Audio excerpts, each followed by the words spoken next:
What's going on, YouTube? Sean here, and welcome back to another edition of After the Movie. Currently in my theater parking lot right now. I just got done watching Novocaine, a new action comedy starring Jack Quaid, Amber Midthunder from the movie Prey, and the CEO Sex himself.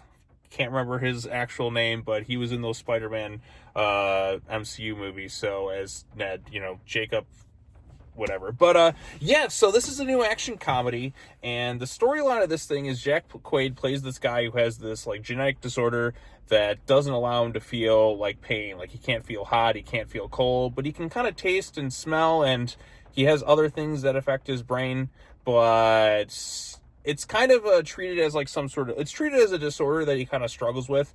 But then when his sort of somewhat kind of potential girlfriend, love interest, whatever you want to call it, Amber Midthunder, gets kidnapped because he works at a bank, he decides to utilize his abilities and try to rescue her. And that's basically the storyline in a nutshell. So this thing is an action comedy. It does take a little bit of time to kind of get going within this thing. And this movie's about like 2 hours long, but with previews it like clocked in over 2 hours. I will say, I think this movie probably could have trimmed off like a good like 10-15 minutes, because the ending just kind of sort of kept going and kind of going when it felt like we already kind of reached our quota for what this concept kind of was. And I think had it trimmed off like a good 10 minutes, like, because once you get to the third act, it's like, okay, we're now into the fourth act or whatever it is. It just kept kind of going for me. And sometimes the movie didn't want to know if, like, whether or not it wanted to be a little bit more comedic, whether it wanted to be a little bit more serious at times.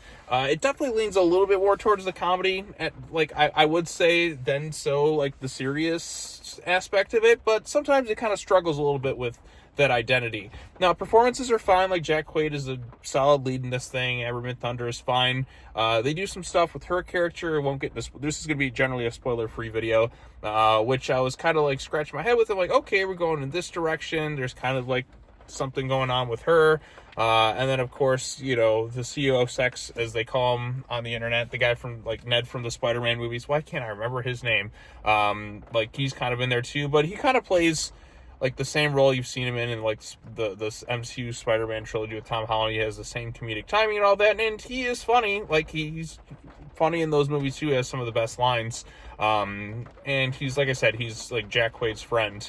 And then, like I said, there's some cool action bits in here from like time to time. Like I said, it does take a little bit of time to kind of get going until the bank robbery happens, and then like you really see him kind of like what they do with this concept and his ridiculous like entries that just keep piling up in that too. There are some laughs for sure, like throughout this thing, and some really violent, like graphic bits of violence too, which, I was definitely laughing from time to time, but like it wasn't like gut punching, I think, like in maybe what the movie was trying to do.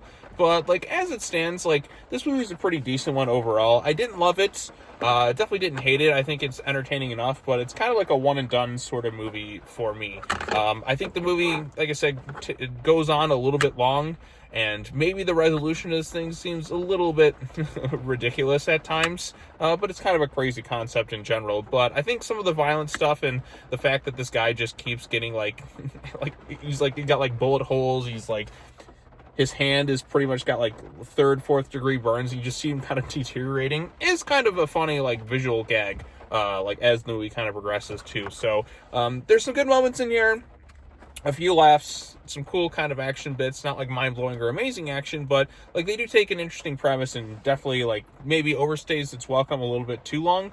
But I think, like I said, a good like 10-15 minutes cut down from this thing, you'd probably have a solid like 90-minute movie, because like I said, the movie just kind of doesn't know when to end. Like, it feels like we're wrapping itself up, but then it just kind of keeps going a little bit more, and I'm like, oh, we need this now. And I don't know, that maybe took me out of it just a little bit. But like as it stands, I thought it was totally fine. Performances are fine. It is a unique concept for an action movie. Like I said, I thought that was kind of interesting. It's basically like, he kind of reminds me of the character of Metallo from like the Spider-Man, or not Spider-Man, oh god, so stupid, Superman franchise. See, I got Spider-Man on the mind. Metallo, Superman. So, because Metallo was a character who, like John Corbett or whatever, like he his body kind of deteriorated, so like he kind of became more like robotic, but he lost the ability to kind of feel. Like, he had enhanced strength and all this stuff, but he couldn't like feel anything. Like, he was just kind of numb to it all.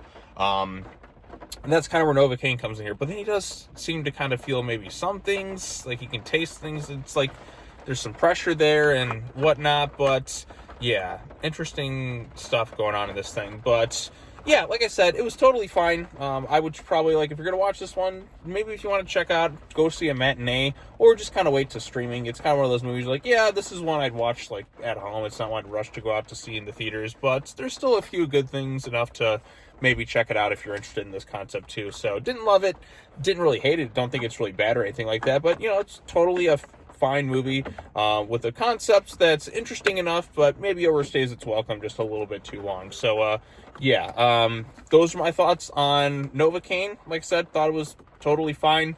And yeah, what did you all think of it? Post your comments down below. Be sure to like this video, share it with your friends, subscribe to your channel for more content, hit the bell for notifications, all that other fun stuff. That's gonna wrap it up for videos, like in terms of like up to through this weekend. We'll see what next weekend brings us, and I'll see you all later. Peace out, everyone.